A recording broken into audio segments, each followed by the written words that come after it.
सब ॾाढा कोऑपरेटिव आहिनि ऐं उन्हनि सभिनी हिक हिक माण्हूअ जो ध्यानु रखियो आहे सभिनी जो। उन खां पोइ अॼु वरी ॿियो टियों ॾींहुं आहे। अॼु असां क्रूज़ ते घुमण आया आहियूं। 5:30 बजे जो टाइम आहे। पैराडाइज़ क्रूज़ ते घुमण आया आहियूं। 5:30 बजे जो टाइम आहे। इंतज़ारु था कयूं, उन खां पोइ घुमण वेंदासीं, एंजॉय कंदासीं। ओवरऑल तव्हांखे कीअं लॻी दादा ये ट्रिप? ॾाढी बढ़िया लॻी। हीअं बिल्कुलु खाइण पीअण जी व्यवस्था बढ़िया, रहण करण जी व्यवस्था बढ़िया, कंहिं बि शइ जी कमी न आहे। कंहिं बि ॿिए दफ़े वरी आनंद आयो, पंहिंजे सिंधियत जी सुराण लॻी, मौज लॻी। बिल्कुलु। तव्हांखे कीअं लॻो भेण? बिल्कुलु बढ़िया, हिकदमि बढ़िया, ॾाढी मौज आई आहे। वाह वाह। अॻिते बि वरी प्रोग्राम हूंदो त वरी असां जॉइन कंदासीं। हे न असांजा पिंपरीअ जा प्यारा मिस्टर राम असवानी ऐं उन्हनि जी धर्मपत्नी सोनिया आसवानी। ॾाढी ख़ुशी थी।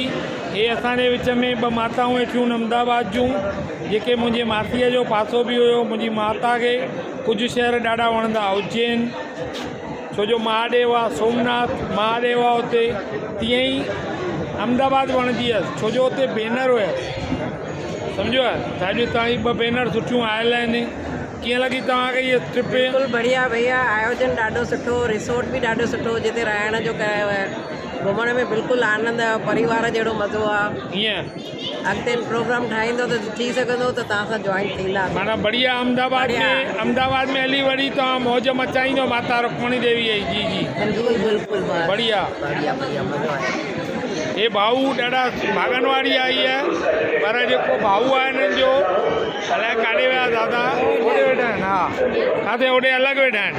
ॾिसो ही दूरियूं अथव, वीचारा मर्द केतिरा, इहे ख़बर थी पइजी सघे भई हाणे बि हिते चाहिनि था परे परे वियूं, अॻियां अॻियां न वियूं।